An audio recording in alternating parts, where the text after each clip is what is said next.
I am so sorry. I'm so busy looking down. We are opening up the budget hearing for the Northwest Regional ESD. First off is the presentation of the approved budget by Jordan. Thank you, Chair Timchak. I will keep my comments brief. That way we have time for questions. I don't think we have any community comments, but just in case.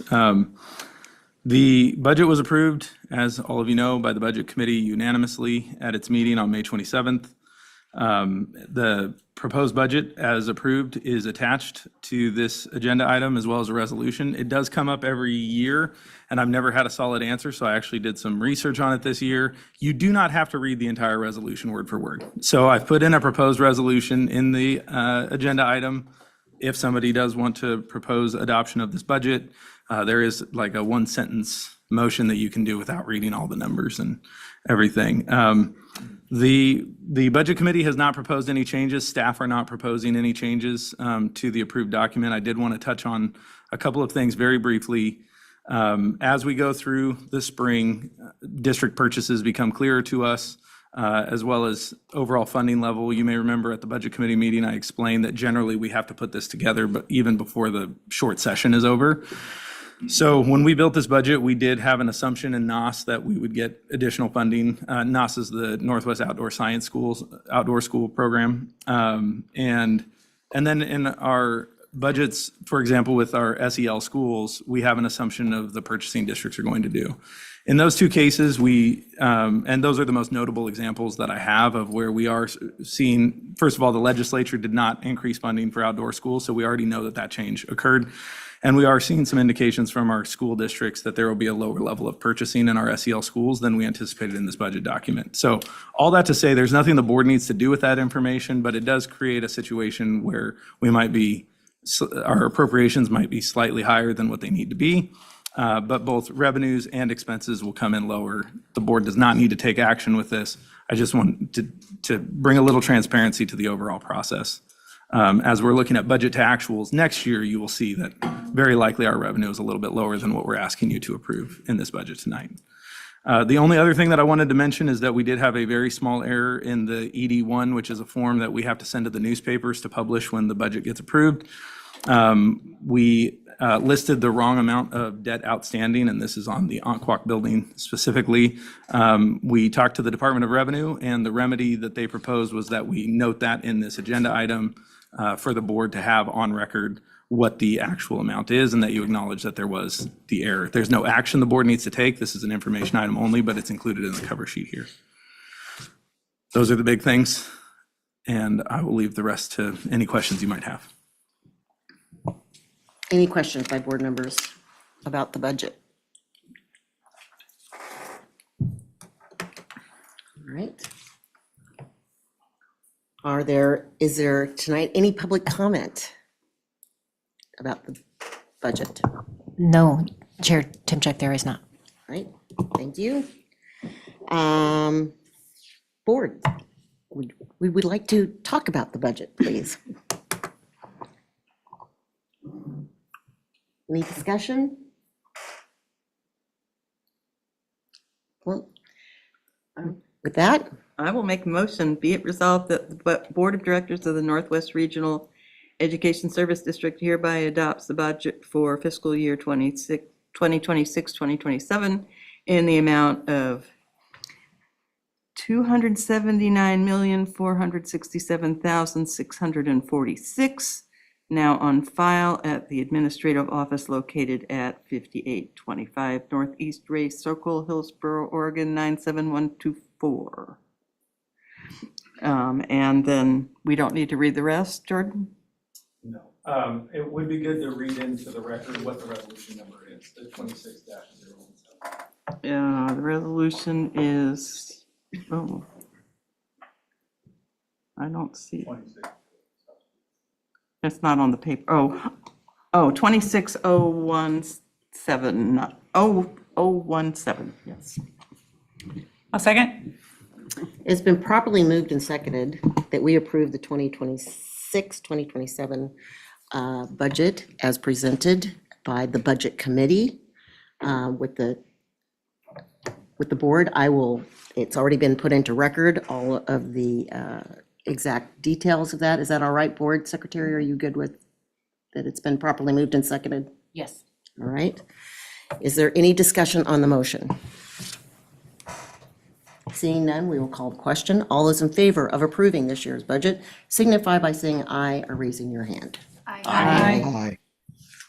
Are there any opposed? That motion passes unanimously. Thank you very much for this, and that concludes our, No, we have a second motion. second motion, I'm Oh, sorry. it's all in one resolution. Yeah, that's Oh, what it's I all thought. in one resolution? Thank you, board. Very good. Thank you for your good work. Thank you. All right, with that, closing of the budget discussion and the budget hearing for this year, and we will move into, I call to order the general session of the Northwest Regional ESD Board of Directors on June 10th. And with that, Board Secretary, will you call the roll? Becky Timchuk, Here. Chris Riley, Here. Dorian Russell, Here. Doug Doherty, Here. Ernest Stevens,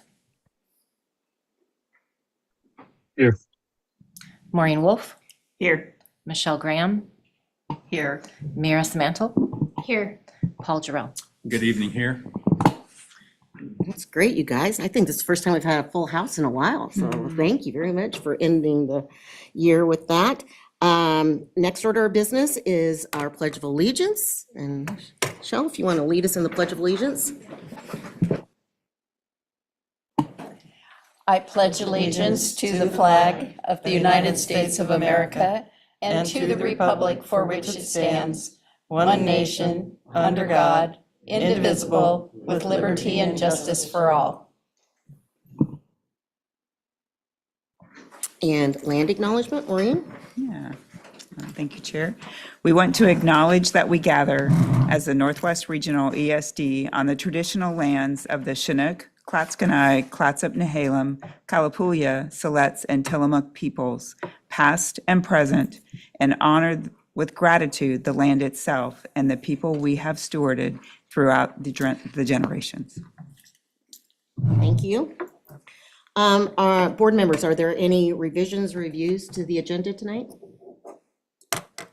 I will take a point of chair privilege tonight. We are going to be acknowledging a little bit later our recognitions and good news. And our good news are being good students, and they've got some tests and some things that they're finishing up. So we will, I'm not quite sure when they will be joining us, but as soon as they are here to join us, we will be recognizing that good news. So that's the only changes to our agenda tonight. But our first order of business here is to swear in our renew the vows to the Northwest Regional ESD by taking the oath of office here. So you're doing that. Renewing vows. Yeah, I think this will be good. No, this is gonna work out. All right, if you could repeat after me, Maureen. I, Say your name.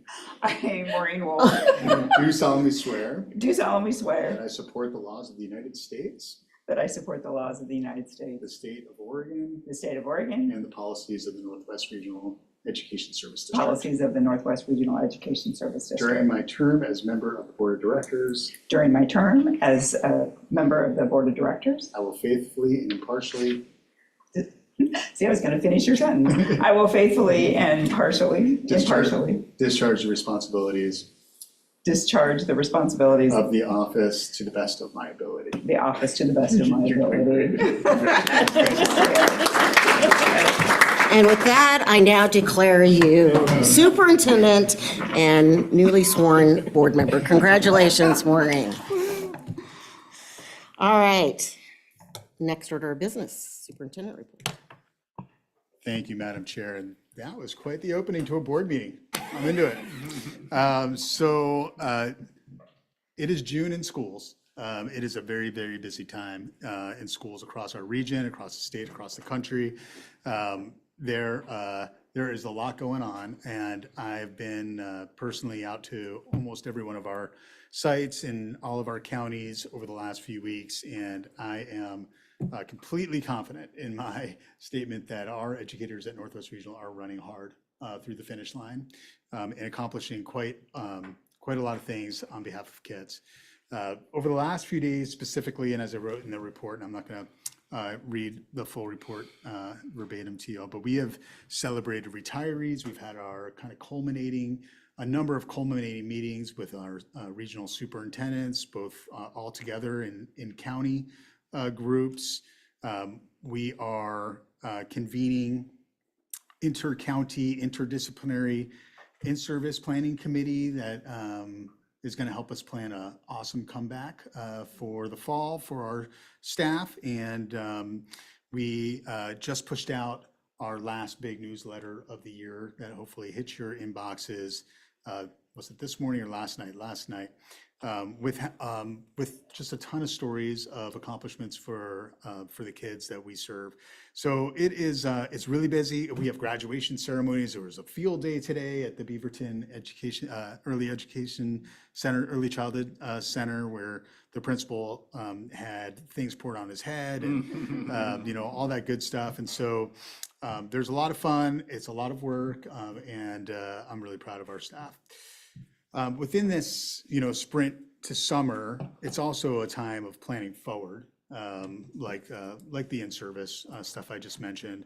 But the board this year, as you all know, adopted a new strategic plan, and there's a lot to do to wind down the strategic work and kind of take a pause and reflect on our achievements over the last 6 years of this plan that took us through COVID and a real rethinking of what schools in our communities mean in Oregon and across the country again. And we are setting foot into a new plan. And so we're doing a bunch of work with our administrators tomorrow. Will be our last all administrator meeting, and we'll be leaning into metric setting and trying to start next year full throttle with the strategic plan in front of us. So that's really exciting. We are pulling together an interdistrict artificial intelligence leadership team that Megan Logan is going to be pulling together with folks from across different districts as we try to learn and stay up to date and prepare our kids for this really fast changing landscape that they are going to be graduating into and are experiencing in schools right now. Another thing that I mentioned here at the beginning, and I'll look at President Paul over here, is we're working with our rural community colleges right now and the school districts that they serve, which are all the school districts in Clatsop County and in Tillamook County and a few in Columbia County, and moving regional CTE coordination efforts to the ESD to make kind of a small super region between Clatsop Community College, Tillamook Bay, and the school districts, which we believe will give us a much better economy of scale to scale up effective programs for kids that are meaningful. They are relevant to what the colleges offer and open doors for kids in their career aspirations. So we're really excited about that work, and I think it is. I think it's a moment for us that we have earned that level of trust in our community colleges and from our community colleges and from the school districts, because I don't think that we have been seen as movers and shakers in this environment, in the CTE and post-secondary environment. And so we're very humble about the work that we are going to undertake on behalf of these public bodies and the students, and we're really excited about it too. And like I said, with all of this complexity and all these moving parts, I just end the year super humbled that I get to work with like some of the most committed people that I've really ever worked with in my career. Folks who show up for kids on the margins and just and they love it. And so it's really fun to be a colleague here of other educators at Northwest Regional, and I want to thank them for another great year and wish them a nice summer. We are going to hear a little bit from students a little bit later, so I don't want to steal any of their fire on the AI-empowered EDU conference, other than to say, beyond what's written in the report, it's a big effort, and it's large. It's a large and successful conference. We have 3 ESDs, the University of Portland. We've had, this year, we had keynote speakers from colleges all over the country. And I learned that OSU Beavers, the OSU Beavers here have one of the leading AI graduate programs in the country. And I did not know that. We were kind of amazed at the kind of manufacturing and engineering work that they're doing with artificial intelligence. And I don't know, I'm still a duck.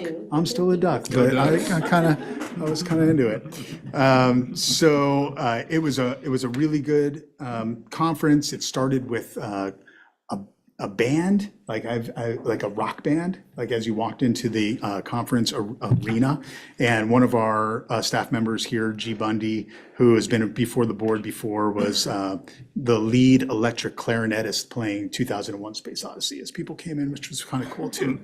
So it was a really good day.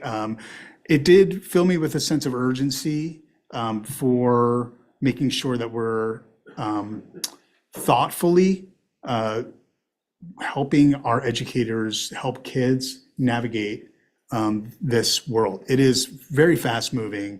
It is super engaging and like illuminating for kids to experience the world in this kind of really open way. And it's also very dangerous. And there are a lot of cons that come along with this thing that we're trying to handle with artificial intelligence, that also balance out a lot of the efficiencies and cool stuff that kids can partake in as they learn. But it's a space where we're going to have to do some really critical thinking and collaboration with partners. And I think we can be a leader in that.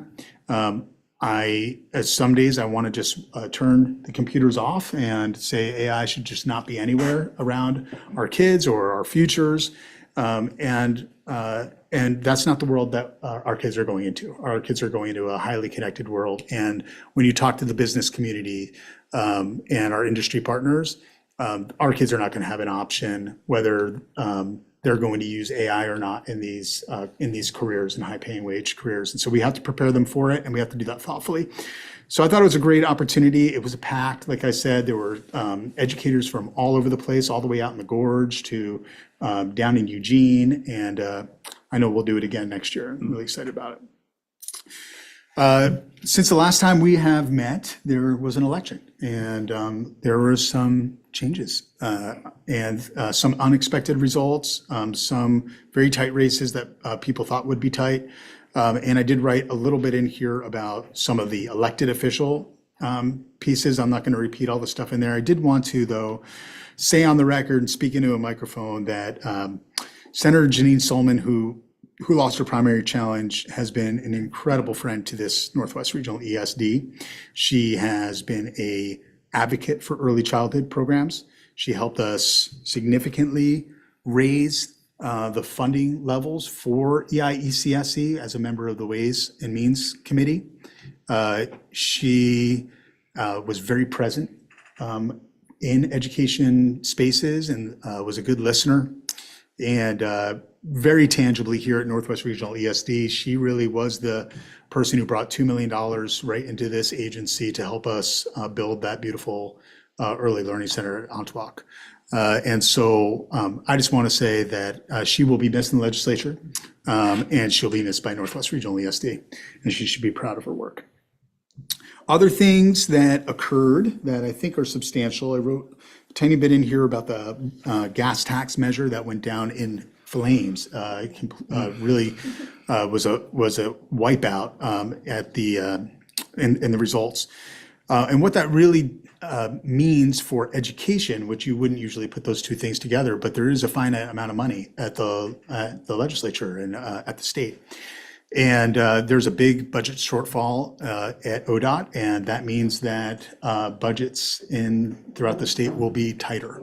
And so holes will need to be filled one way or the other, and it just adds another big hurdle for getting adequate education funding into our schools. So I wanted to mention that. And the other thing that I think the board should be aware of is every single levy and bond that was requested, that was an increase in taxes, went down in our region. So there were no new spending measures that passed for schools. We actually had one of our districts on the coast who has had a successful bond, a local option levy for over 25 years. Seaside lose their local option levy, and that district is in a very bad way financially right now. And that just gives you a sense of people's ability to pay for these things, and also maybe unfortunately, you can hypothesize around the centrality of schools and communities right now. And so it makes me nervous, but also motivated to re-centralize the school district and the schoolhouse as the center of a community. And I think we, as leaders in education, have a responsibility to really think hard about that. But it has created some big budget holes for our component districts. And as Jordan said, we're seeing diminished spending here at the ESD as a result of these kind of factors. I wrote about the May revenue forecast. It's stable, sluggish to stable. The I word is being thrown around. The R word, recession, is being thrown around. The recession risk has increased slightly, but there isn't an imminent threat of recession right now. But it just kind of, the forecast kind of was a wet towel, on top of an already difficult budget situation for school districts and other public agencies. And so that's just something that we're going to have to watch out for. The next forecast will be really important, because that will be the forecast that the legislature uses for initial proposals and bills and thinking about state budgets. So we'll be obviously tuned in to what's going on there. Rulemaking, it just continues. State Board of Education has been asked to take on quite a bit this last year, and they just adopted statewide performance growth targets and rules related to intensive coaching for schools who are struggling to meet those targets. And there are upcoming rules on new rules on interim assessments and instructional materials, et cetera, et cetera. So there is just a lot of policymaking almost happening at the state board level right now. And so we are paying close attention to that. Our stance and our place in the system is to help our school districts navigate this and be successful. And so we're a technical assistance provider around a lot of the components, but also we are a main lifeline of professional development and improvement services, especially for our small school districts. And so obviously we're very involved here in the accountability bill. And there's going to be a lot of work next year for our school districts to ratchet up and get in compliance with a number of these new rules. Jordan just spoke about it in the budget hearing, but outdoor school funding did not come through. We know that is a big impact here in Northwest and across the state for all sixth graders, sometimes fifth graders who access these programs. It is going to be a key advocacy piece for us in terms of trying to restore some adequate funding into a program that is really beloved across the state of Oregon. And so we are going to push on that. We have some preliminary thinking about ways that we can improve the situation that we will be fleshing out this summer. And I look forward to having that kind of conversation with the board at its summer work session coming up at the end of July. And lastly, I put a slide in the slide deck that maybe we can put up, Valerie, because I just want to talk about our retirees and also see them at the same time. I mentioned, at the beginning of my statement here that we have that each spring at the end of the year, we celebrate our retirees. And we have a number of retirees this year who have spent more than 3 decades working at Northwest Regional ESD. And I just think that's just an incredible commitment, not only to kids and families, but to an organization. And I think it's just fantastic. So we have 12 retirees this year. almost 300 years of service, 286 years of service at Northwest Regional ESD alone. And the great thing about our reception is that colleagues speak to, and administrators and their colleagues speak to them and talk about the impacts that they've made in their lives. It is a very teary event, and it's a lot of smiles, but it's very emotional because people give their lives to other people in education and to other people's children. And it's just a wonderful event. And like we said here at the end, it feels, people at ESDs, they often are in the background. They're behind the sceners. They're support specialists, but they're not like the classroom teacher who gets the Valentine's Day cards, and that kind of stuff. And they're oftentimes like behind the scenes.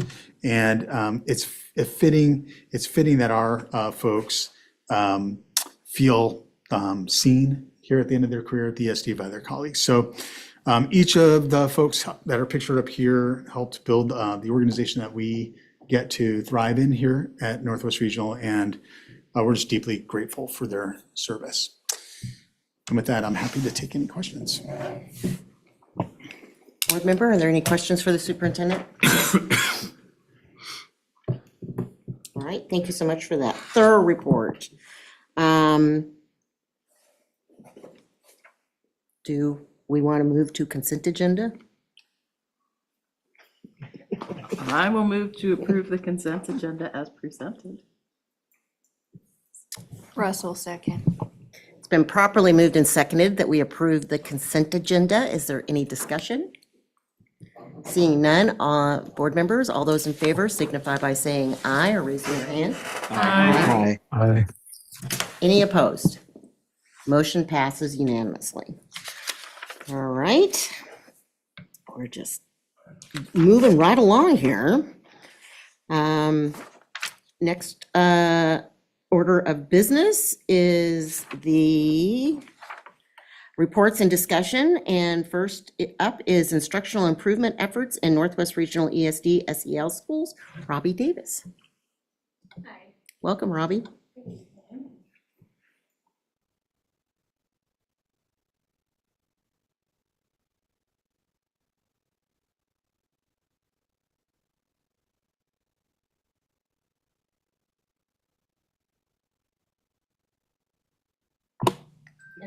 We're working out? Okay, awesome. Well, I'm Robbie Davis, and I am the Director of Special Education. And as part of my portfolio, I support our social emotional learning schools. And this evening, I am going to talk to you about instructional rounds. So when I first got into leadership, there was a big shift from managing versus becoming more of an adaptive leader and more of an instructional leader. And so part of that practice I am bringing into our schools, and we'll talk a little bit about that this evening. So my hope is that towards the end of our presentation, or my presentation, you'll have a little bit of a better understanding of some of the ways that our leaders are supporting instructional practices within the social emotional programs. Thanks. So what are instructional rounds? Instructional rounds, they are short classroom observations. They're observations that our leaders engage in as a principal team, as well as, so there's two different types of instructional rounds. There's instructional rounds that our full principal team engages in, and then there's instructional rounds that I go one-to-one with a principal into a classroom. It's an opportunity to gather evidence and data around what's happening into the classrooms and how teachers are working to move the dial forward.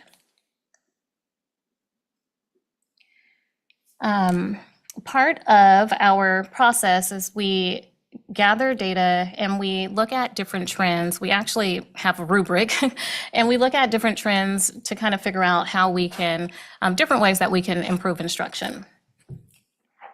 Next slide. So as we're going into classrooms as a team, it's more about really honestly seeing what students are doing. This is not like an evaluative process, and we let teachers know that. It's really for us to get more of a pulse on what staff are doing and how it translates to student impact. Next slide, please. So why do we engage in instructional rounds? Well, one, research definitely supports it. And one of the things that I want for our leaders is to make sure that we're engaging in evidence-based practices as we're coaching teachers. It's also an opportunity to strengthen instructional practices, increase rigor, and then, of course, there's that student learning focus. It's not only focused, instructional rounds are not only focused towards academics, but it's also an opportunity to improve climate and culture. So we're looking at what kinds of positive incentives are teachers making sure that they're, sharing with students. And it's also a roadmap to help guide their instruction.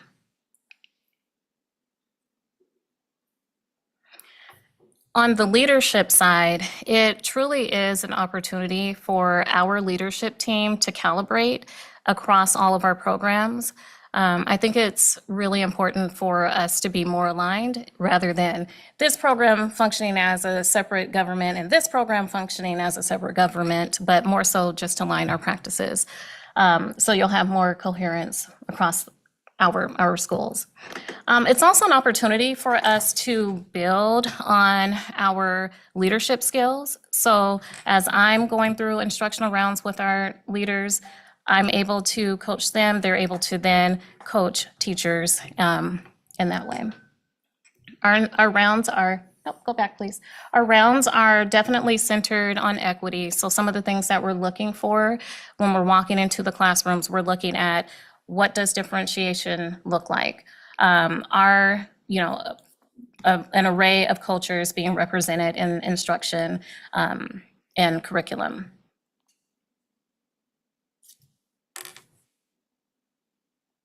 So what you see here, there's within our instructional round structure, there's 4 main components. So there's a pre-planning, I'll talk a little bit more about it, a pre-planning, a pre-brief, and then classroom visits, of course. And then after we go into classrooms, we come together as a team to talk about some of the things that we saw.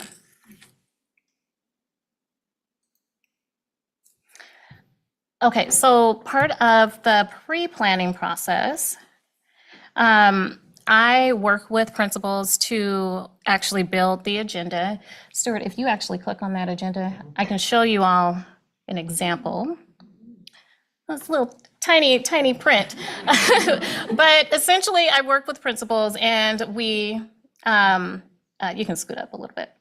So the first portion of our rounds, we're looking at, really, as I mentioned, we're calibrating, making sure that when we're scoring our observations, there's not so many discrepancies in the data that we're collecting. If teachers provide lesson plans, we go through the lesson plans together as a team. And with each round, we're able to get into 4 classrooms. So we split up, our admin team splits up, and we go into classrooms for about 20 minutes. At the end of our observations, we take the data and start to look at, different ways that we can actually use that data. One of my pet peeves is to take all this data and then just do nothing with it. So we're not doing nothing with it. We're taking the data and then we're making sure that we're using it to improve our practices. Yeah, thanks. So I already kind of talked about, after we do the classroom visits, we come back, we do a debrief. But Stuart, if you click on that instructional round, yep, right there. So, and scroll up, please. Thank you. So this is a rubric or an observation tool that I adapted and created to kind of assist us when we're in the classroom. So we actually take our laptops in there and we're looking to see, okay, are the learning targets posted? Okay, learning targets are posted. what does the evidence of a learning target look like? And then there's some other look-fors that we have on this form.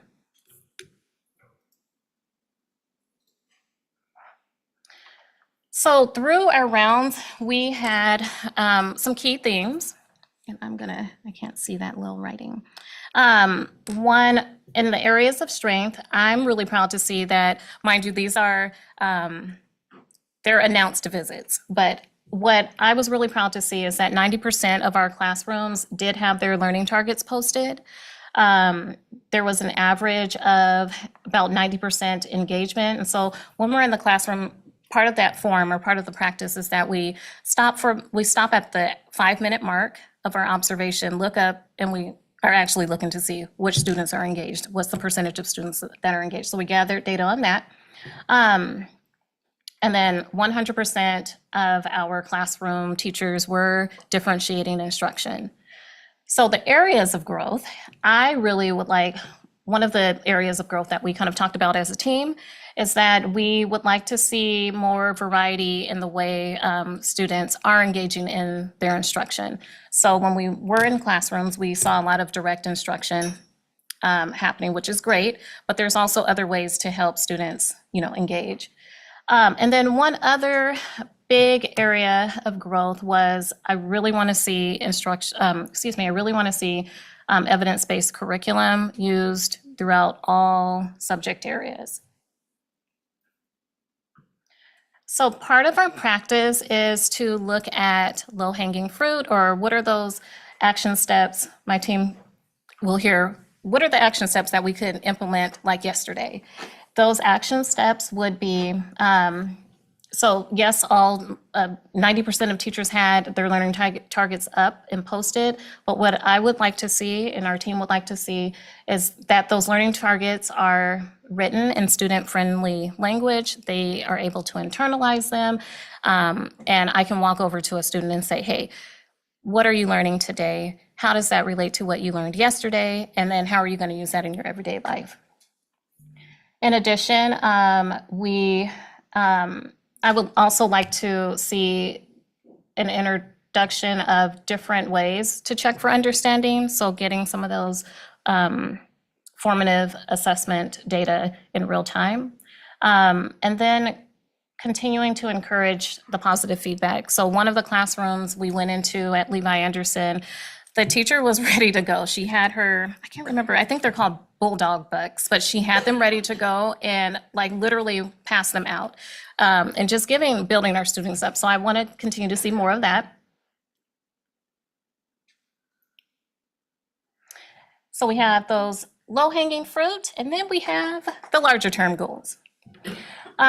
So again, I want to see, as a team, we really want to see curriculum alignment across each program, really partly because it's, we're looking through an equity lens, so we want to make sure that there's equity within our buildings.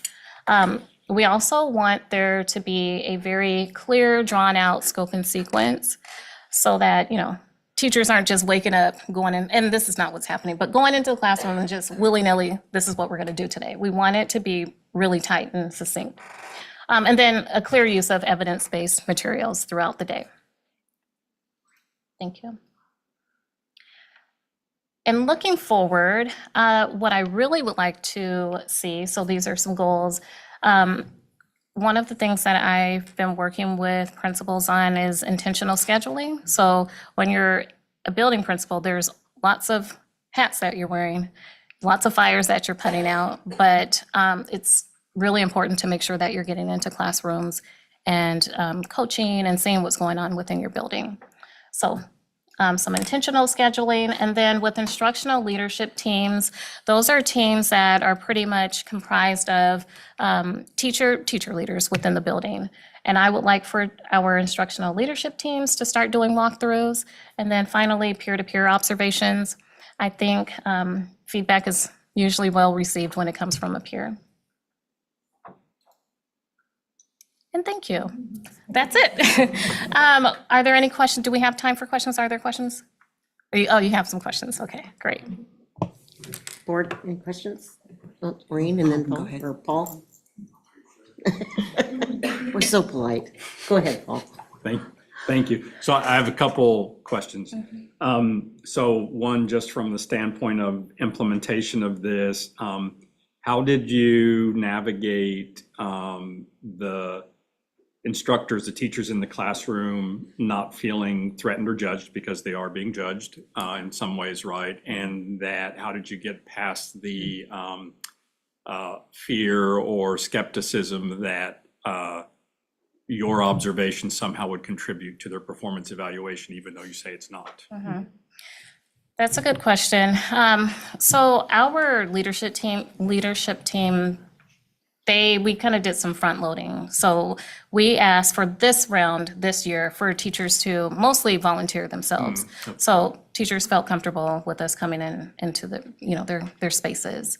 And then in terms of making sure that teachers felt comfortable and understood that it wasn't an evaluative process, well, principals should already be going into classrooms pretty regularly. So having, an instructional round, it is a little different because it's multiple leaders at one time. But I can say that our classroom teachers are used to our leaders going into the building, going into their classrooms and supporting in that way.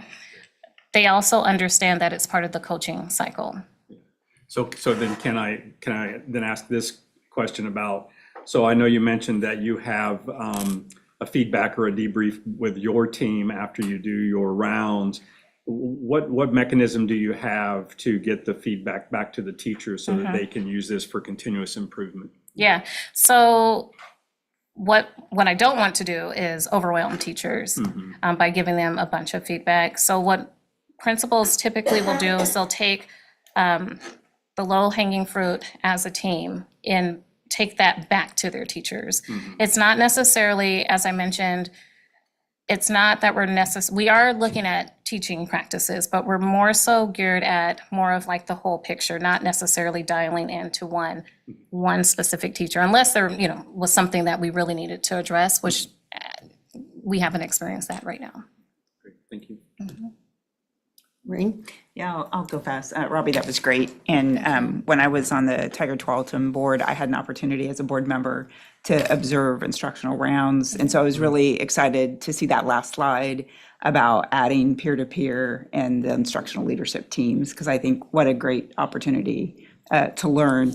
And this might sound like a silly question, but I'm curious if you can give me an example of a learning target that was modified, that was student-friendly. And if you can give me both, that'd be great. Well, the learning targets were not modified and student-friendly. So that was one area of growth. They were, many of the learning targets were up, and some of them they were standards aligned, but they didn't have student-friendly language. And so I guess a student-friendly language learning target might be, I don't know, by the end of today's lesson, we'll be able to sound out CVC, or we'll be able to sound out words. Something that students can be able to understand, not necessarily, I don't want them to have so much jargon that they aren't able to understand what they're doing. So when you're going into, if you were ever to join us for an instructional round, what I want you to be able to do is go over to a student and say, hey, what are you working on? That's really what it's about. Any other questions from the board? Well, we thank you so much for that great presentation. I've never seen it broken down like that, and that was really well done. And it's great to see the work that's going on in our schools. So thank you very much. Thank you. All right, our next report is June 1st read of policies KG and KGAR. Catherine?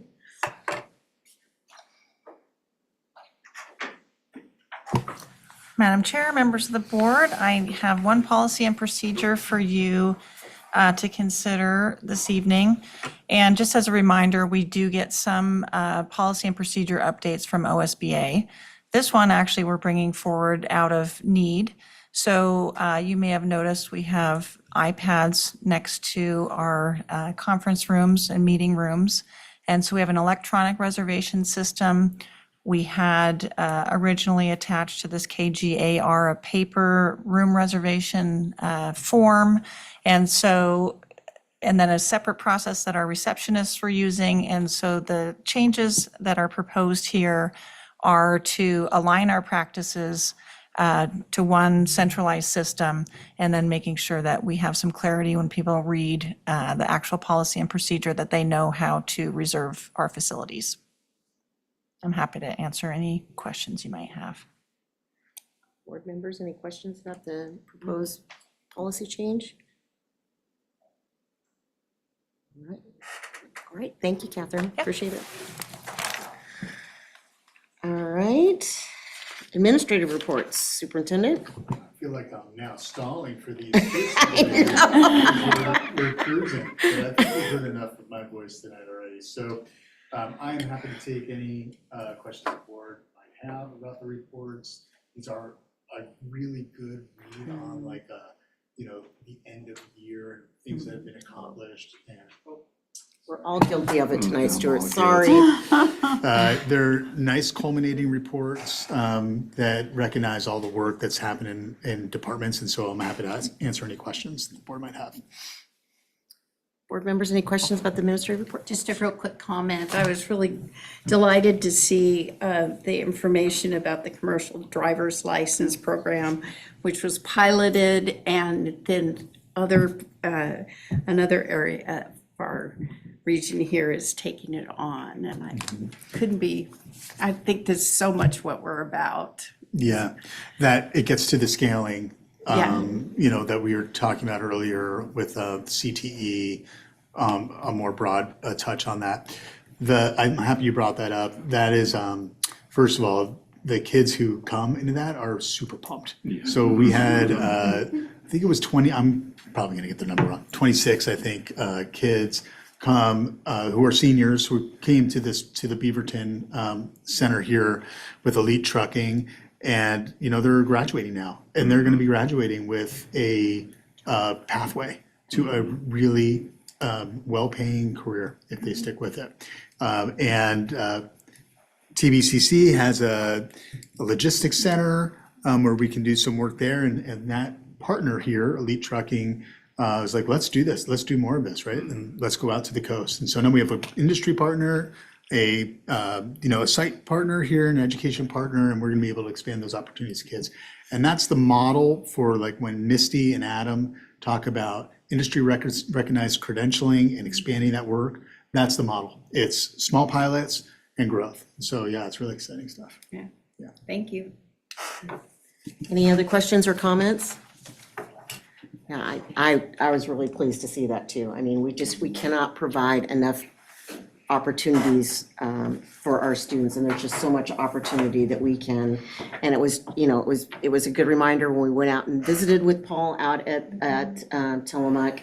And what I was really impressed there, and it seems like the same thing with this process too, is you went to your community and said, what do we need in our community that will and help our students be able to stay within our community by providing them opportunity.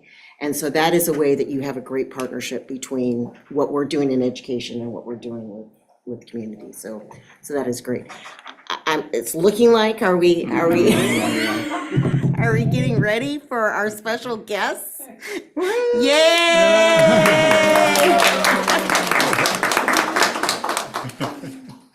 We're so happy you're here. Welcome, come on up. Special chairs for Special? for the, Kelsey, the if three of you, you. Yeah, you can sit up with us. Online. And then we also have a couple of people online joining us. Good evening, board members. Thanks for the perfect timing on this.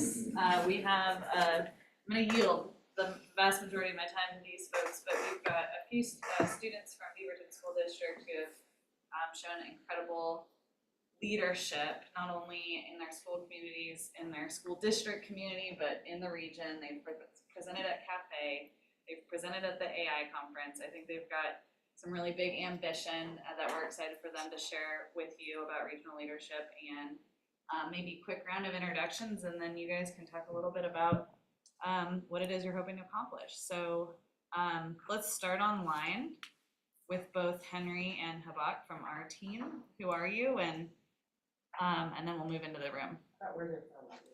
Who are you and where you're from? And maybe I can't. Habak's going. Okay. Yeah, okay. All right. Good afternoon, everyone. My name is Hibak Adin, and I'm part of the mentoring program at the ESD. I had the opportunity to work alongside these three individuals back when they were sophomores, and I'm really proud of them and can't wait to hear what they've done and what their plans are for the future. Henry? Sorry. Hi, everybody. I'm Henry. I'm one of the members of our organization called AI Rethought. And we started this back in freshman year. And sorry I'm online today. I'll let my partners who are in person take over. Yeah. Hi, everyone. My name is Yashwant. I'm currently a graduated senior from Sunset High School. And yeah, I'm a co-founder up at AI Rethought. And I think before we get into actual missions and stuff, I'll just let Shiva introduce himself and then we can get into it. Hi guys, I'm Shiva. I'm also a graduated senior, but at Beaverton Academy of Science and Engineering. And similarly, we three of us. Stafford as well, and then don't worry, you don't have to talk. No, we'll let Hello, I'm Stafford Boyd. I'm a district administrator with Beaverton School District, and I've had the privilege of putting opportunities in front of these three fine young men so that they can take them and run with them with things that they'd already been doing. Go for it. Oh, okay. So our organization is AI Rethought. We started in freshman year with the intention to integrate AI into the school districts, and BSD, Beaverton School District, has been very helpful and been the one of the pioneers in this realm of using AI in the school district. So with their opportunities such as the annual AI summits and as well as cafe summits, we were able to meet multiple teachers, district officers, and people in power to make the changes required. I mean, that's as of now. We have done, I think, outside Oregon, we have done much more. We're a global organization present in 5 countries and 10 plus US states with 40-ish student ambassadors across the world doing the same thing as we three of us, which we started, repeating the same thing, and we have given them the freedom to repeat the successes we had and continue implementing AI into school districts. Any questions? I'm not sure how this is gonna go. Yeah, we were kind of unsure, so. Would any of the other students like to make any comments at all? Henry? Henry, would you like to make any comments? Sorry, comments about what? Just anything, anything, good, anything that you'd like to say about what your experience was, or? Yeah. Well, firstly, I didn't introduce this about myself, but I'm also a graduating senior from Sunset High School. And I just wanted to talk a little bit about kind of our roles, what we do, and kind of our mission and how the Northwest Regional Educational School District has been able to really help us supporting our goals. Personally, I'm really interested in computer science, and that's not the aspect I bring into this organization, into our organization. I bring more of a technical lens where I provide kind of the understanding of how AI actually works. And that kind of is the technical foundation that everything else is built on top of. Yash and Shiva can introduce themselves later about what their more role within the organization is. But really talking about how Northwest Regional ESD has helped us, they've provided countless opportunities. Just recalling back to the Cafe Equity Summit that happened at the start of this school year, we were able to meet a ton of amazing people there, learn from other talented students about their own areas of expertise, and then provide our own opinion. And also the AI EDU conference just a couple of weeks ago, or a month-ish ago, where we were also able to meet so many new educators from areas of Oregon that we've been trying to get into for so long, but we couldn't, simply just because of where we're located within Beaverton. It's hard for us to get to more rural areas. The AI EDU conference has been able to provide us immense opportunities, and we're just extremely grateful for everything. Yeah, and I guess coming to our mission is such that initially when we started was back in freshman year. This is the time when ChatGPT had its huge boom. So all the teachers, every student, all the medias, everything's covering about ChatGPT and AI. And when it comes to education, every teacher thought of it in a way that students are only going to use AI to cheat. So we took a step back to actually understand what this AI is and to rethink how AI can actually be utilized in education, hence the name AI Rethought. So we took upon the positive aspects of how AI can be utilized in terms of enhancing a student's understanding in a certain topic and learning in a different way. Each student deserves a personalized learning experience, and AI is something that provides that. So this is the point and our mission that we bring forward to education and educators all across the nation. You guys willing to take some questions or? Yeah, we're open to questions Board- anytime. Board members, do you have any questions of? Oh, Yeah. I don't have a question, but I do have a comment. I wish that now, let alone when I was 18 and a graduating senior, I could articulate as thoughtfully and well as you all have. I'm sure the program helped grow some of that maturity and helped you become the spokespeople that you are. So kudos, good work, and I'm curious about what's next for you all. that would be my question. What's the next chapter hold for each of you? The next chapter is one that's very broad because stepping into college, until now we've worked with schools. It's a familiar environment. We got used to it. Stepping into college, you're more focused towards industry. So putting in AI and bringing AI into your classrooms in college, bringing it up with professors is a completely new thing. But definitely we can use the skills that we've developed along these 4 years and implement changes in college itself. But in terms of just the experience, I feel like it'll be a lot more different, a lot more unique. And we'd have to focus on specific things that we might have left out here in education in just K to 12. So I feel like it's a new field that we're stepping in, and it's always that we also keep learning as AI evolves. It's not like AI is the same today and the same tomorrow. AI is a constantly changing thing. We have to start updating ourselves. And same goes to the educators. They also have to start learning about AI. I guess for educators, mainly to get better with AI and understand their students more, educators have to understand AI, which starts from using AI. The more the professors, teachers, admins, they use AI, they can understand the students better. Because every student's going to use AI. No one can stop any student from actually utilizing AI. And this doesn't mean they're going to use it in a negative way. We should actually promote them to use them in a positive aspect, right? Highlight the positivity that AI brings to your education and just brings to your everyday. So as educators, you should play around with AI to actually understand what your students need. And I feel like in college, it's more focused towards industry as soon as you get out of college, maybe higher education or workforce. So experimenting with AI is how it can be utilized in the workforce and implementing that in classrooms is one avenue that we can explore. Yeah, and I just wanted to add within our work through K to 12, that definitely is not stopping. We already have people we've been interviewing to pass on the organization to. The work we've done within, I think, our local region, at least from what we've seen, has been extremely valuable. And from testimonies from student ambassadors from other cities, we've heard very similar stories. So we're hoping to keep our efforts in K to 12 going as we also progress to higher education. Ernest, I see your hand up. Yeah. So first off, I would like to say, amazing job.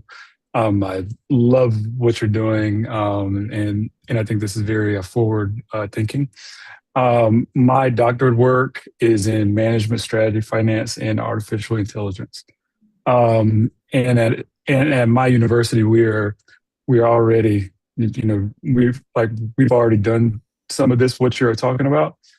So I think that there's a lot of segue. I would love to touch base with you at some point and provide any sort of guidance, mentorship, or however I can support you. But I just wanted to say a good job, and I love how forward thinking you are here. Thank you. It'll be wonderful to connect with you and get your mentorship. Superintendent? May I? First of all, be careful what you agree to there with Dr. Actually, no, I think you'll be in good hands. So what do you see as, I have two things. Number one, there's a lot of confusion around AI, especially in educational spaces. You brought up like one aspect, right, where teachers can be fearful about misuse of AI in terms of cheating or whatever. But there's also like the kind of deep fake part of AI and those types of things that can keep schools from really exploring the full breadth of what AI can afford the school community. So I just wonder if you all can talk about what you see there, like what are the barriers and what are some of the safety things that you would like to see in schools so that people can experiment more. So that's one. And the other is Dr. Logan, who's sitting behind you there. She's our Chief Academic Officer. She is in charge of pulling together leaders from every one of our 20 districts to talk about AI implementation and try to figure out how to do this better.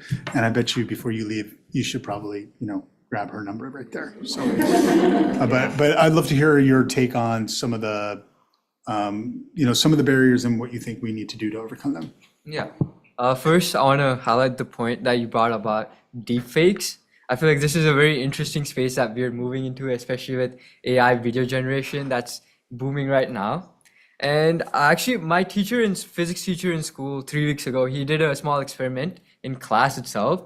So he took a AI generated video of a concept that kind of disproves all our investments in going to Mars. It's currently SpaceX, it's like, humanity shifting to Mars, all technological advancements in aerospace and stuff, all things in Mars. This video was just saying, how it's impossible for humans to survive on Mars. The stuff that was mentioned in the video seemed logical to us physics students conceptually. And at the end of the video, the teacher brings out that, okay, this is a completely fake video. There's nothing about this is true. It's all AI generated. Some students were there who could not identify this as an AI generated video from the start because it wasn't mentioned in the start of class. But students, me and my peers, some of us were able to identify some like patterns that we recognized in previous AI videos that we have witnessed. And I guess the point of this experiment was that AI, as of now, as teachers see it, especially when used in assignments, they think AI brings down the critical thinking aspect in students. But especially now with all these deep fakes and all this news that's spreading around, it actually encourages students to go research deeper, to actually know what's real and what's actually AI generated, or what's real and what's fake. So here I feel like AI actually boosts the critical thinking indirectly in students and also just the general population. Not everything you see is true, but now with AI, you are forced to actually go check the facts and actually read about it and understand more. So that would be my take on the deepfakes and how indirectly it kind of highlights critical thinking in students. What an optimistic answer. Yeah. Appreciate that. Thank you. So my question is, what does this next fall bring for you? So as of now, I have to say something, giving some context between about three of us. I am going into the medical field, the pre-med, and whereas my two peers are going into computer science or like business related field. So they're like much more involved with AI and they know the ins and outs out of AI and they could like code like amazing agents to like personalize their entire day for themselves. But on the other side, me over here, who doesn't know a single line of code, but AI has been a really helpful part of me. So I see AI from the medical aspect or like the personal perspective aspect, such as like mental health or like how each student gets a personalized learning. So my entire role in this organization was how we could personalize this learning. So I researched more on how students, how efficiently can students learn when they're given personalized learning. And using AI, we have designed our courses and given advice to teachers in a way that they could follow those principles and personalize the learning for each and every student. So each student is getting their own personalized needs. And also, we have touched bases on mental health. Like with the help of my friends, I made them code some like mental health like reminders or app like game kind of things, which like schools could like just like implement into their Chromebooks or like any device they own, and it like helps them track of their mental health. And I've run a survey or like a program kind of thing with this alongside a Stanford professor and stuff. And we have seen significant decrease in like stress reported by students and stuff. So that's the second thing that I've done and I plan to move forward with. And the third one is the neurodivergent students to like work with them. There's gonna be a new part for us because we as of now we just work with AI in a general school or like with students just in classrooms and stuff. Now we're planning on moving into that new sector, new phase of where we could work with the neurodivergent students. And we're working on research alongside that. And hopefully, we're going to present at like some upcoming conferences at college level. So that's going to be something that I'm personally going to work on with, and my friend's going to be helping me with. But one collaboration, one good news, which was like come from like in a recent few months, was that the collaboration with the Oregon State University to take AI literacy into the rural districts. So we are going into the rural districts of entirety of Oregon with this AI literacy course, which we have built, and we're gonna be we're gonna be like teaching teachers basically on how to use AI effectively. So that's mostly our plans as an organization, and that's it. Well, that is great. We thank you so much for being here. My last comment as a proud, oh, come on. I'm not gonna say Oregon State, I was gonna say, as a proud, past Beaverton board member, I am very proud that you represent Beaverton School District so well. And, thank you very, very much. And when you, whatever way it looks, but when you come up with the next NVIDIA or Claude, I want you to remember the Northwest Regional ESD and the role it plays. So Can I share just one piece? Is I think one thing that I experienced is because the ESD invested in Equity Cafe and Empowered AI, it gave them multiple opportunities to present to other students and professionals and iterate their presentation as they learned more. And I can't remember when it was, but last year we were generating our district AI, generative AI guidance for staff. And we were struggling as the adults. And in a Q&A after one of their presentations, teacher asked them a question and they said, well, again, this notion of like, well, you learn to use AI by using AI. And the teacher asked them, well, how do you suggest we do that? And said, make a chat bot for the AI guidance about how to use the AI guidance. And within 2 weeks, that is what was produced and from their guidance. So really the ESD's investment in student voice and creating more access to student voice for educators, I think is really demonstrates the impact. I mean, there are three also fantastic, brilliant minds and humans, but just want to highlight that those opportunities they impacted every educator because the first pre-service this year, all 612 educators used the chatbot. And we're using AI. When we initially polled teachers, 30 to 40% said they were too fearful to use it. So, and it's because of these three young men. I would like to add a point to this, that there was a point in our organization, it was never highs, they were lows. And at a point, three of us decided to like stop the organization. This is like 1 year into this work. We had no progress, nothing. We're still at like level zero, actually level like minus. And that's when we ran into like, we were provided with the opportunity to present at like cafes and other organizations. And that was our first presentation. And ever since then, we started growing again slowly. So if it wasn't for the presentations, who knows, we wouldn't be here as of now. And yeah, I guess there's many people's hard work and support that went into this. One of the people is Miss Aden, Hibak Aden. She supported us over the summer where we were trying to develop this course and actually beta test it. with professors and also educators across the nation. And then after that, Mr. Stafford, him providing us opportunities, recommending us to go to these presentations, I guess truly helped us build not just the organization, but ourselves for the future. Yeah. We are.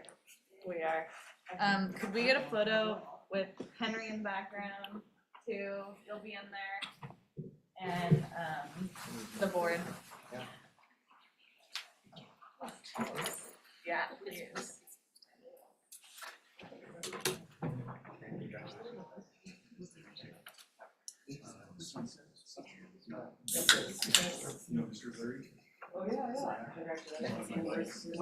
Yash and Shiva, get all their emails. Get all their emails. Get all their emails. That's amazing.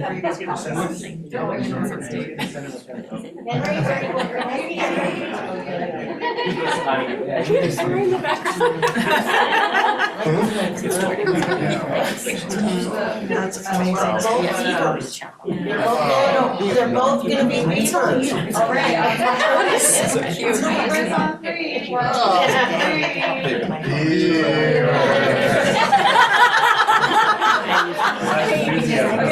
I'll do one serious one. 1, 2, 3. In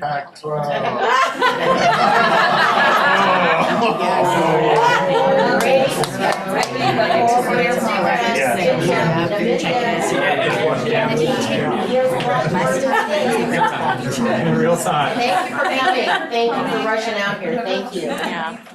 Henry, we have a little treasure for you as a thank you. He's trying to look at it. Thank you. Yeah. Thank you so much. Thank you.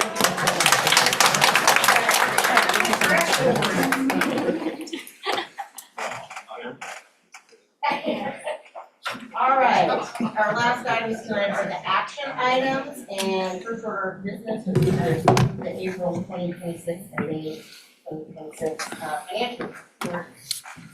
Thank you again, Chair Timchuk and members of the board. There's not too much to report on in the financial reports. Things are trending along the same lines that they have in prior reports. The one notable change is to the general fund. We received a negative adjustment from May of last year and a positive adjustment from May of this year, and the two of those adjustments netted out to just over $400,000. As a reminder, 90% of those funds go to the district. So when we get state school fund payments from the state of Oregon, 90% go to the districts as services, direct services, or cash in lieu of service. So the vast majority of that needs to be transferred out of our general fund and into our trust and agency fund, where we hold accounts for each of our districts. So you will notice on our next agenda, you'll notice on this one that the estimate is that we are $700,000 in excess of appropriations on our transfers line item. That is because of the monies that we need to transfer out to the trust and agency fund, but also monies that we need to transfer to our enterprise fund to deal with a negative fund balance that our Orbit program has carried, I believe, since its inception at this agency. And because we're discontinuing that program, we need to resolve that negative fund balance. So in the next agenda item, I will be asking the board for authorization to move $900,000 of appropriation from contingency into our transfers line item in the general fund. The reason for 900 instead of 700 is just to give ourselves a little bit of margin on that appropriation category. But the amount actually needed for the items listed in the report is 700,000. So I kind of commingled those two together, but as far as the financial report goes, that excess appropriation is the only thing to note.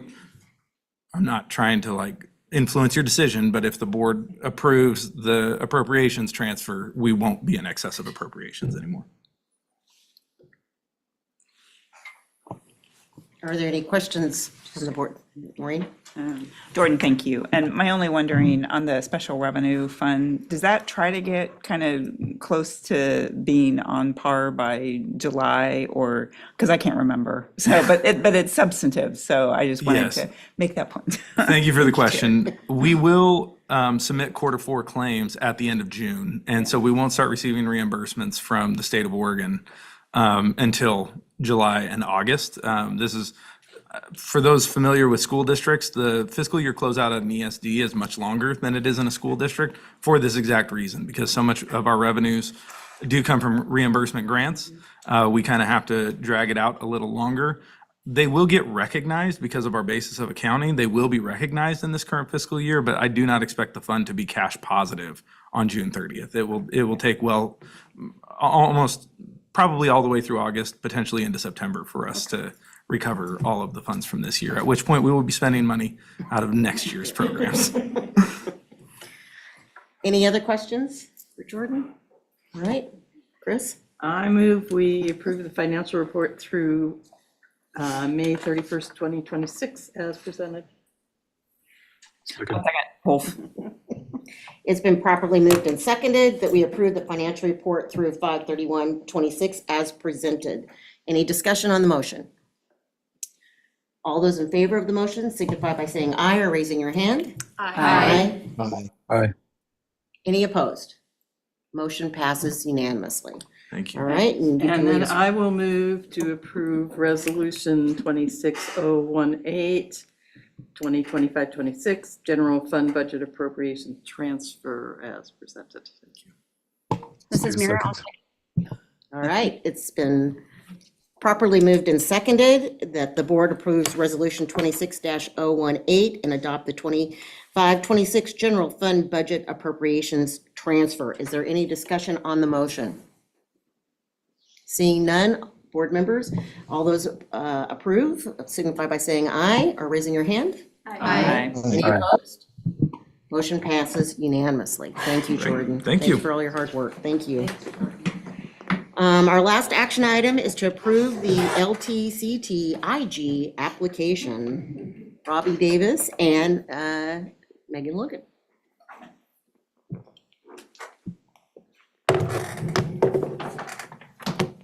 All righty. So recently, ODE has opened up the integrated guidance application to long-term care and treatment sites such as Levi Anderson. And what this means is that now Levi Anderson is able to actually apply for these funds. There's 3 funding sources, so it's the SIA, the EIIS, and HSS. And so SIA stands for Student Investment Account. EIIS stands for Early Indicator and Intervention System. And then HSS is High School Success Funds. And so we now qualify, we've applied, started that application process and qualify for these funds. I want to be clear, we're not going to be, if we are awarded the funds, we won't be like rolling in the dough. But it will help supplement some of the programming that we have. So the funds total, the 3 funding sources total to about a little under 70,000. As part of the application, we've kind of leaned into, so there's a couple of different components of the application process. There's a needs assessment that needs to happen. What we were able to do, and part of the guidance from ODE was to, if your district has already engaged in that process, you can lean into it. So as a team, part of the application process was to lean into the needs assessment and the community engagement that Northwest Regional has already engaged in as part of the strategic plan. The other part was a budgeting process, and then an opportunity to look at basically that data and look at how we can support our schools with that 70,000. And so at Levi Anderson, we plan to fund a 0.5 behavior assistant and a 0.25 teacher FTE.